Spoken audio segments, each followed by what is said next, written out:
Victorious servicemen who made the ultimate sacrifice during the Korean War are returning home. Local 12's James Pilcher shows us the efforts to recover the two 19-year-olds who fell in a battle more than 70 years ago. Corporal Kenneth Foreman died in the Battle of Chosin Reservoir, a major turning point in the Korean War. His remains were included in 55 boxes returned by North Korea's Kim Jong-un in 2018 as part of an agreement with then-President Donald Trump. Archaeologists then identified Foreman using extensive DNA research. His nephew Danny Bolander of Sardinia says there were no dental records. Bolander says his uncle is being laid to rest in a plot next to his grandparents, 71 years to the day of when he was declared missing.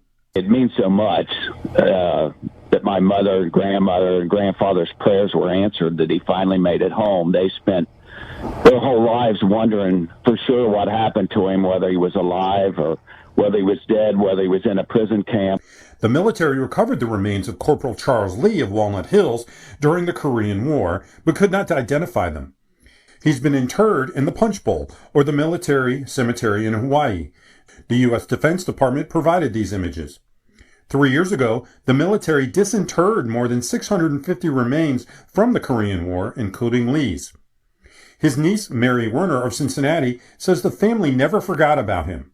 Werner also says Lee was slightly wounded early in the war, but was sent back into the battle which took his life. Sergeant First Class Sean Everett of the Defense POW MIA Accounting Agency says the military is dedicated to bringing home all those missing in action from World War II to the present. It's a sacred promise that the United States made to these service members when they raised their hand to join the military. James Pilcher, Local 12 News. And Corporal Kenneth Foreman will be buried in Mount Orb next Thursday. Corporal Charles Lee will be laid to rest in Arlington National Cemetery in the spring.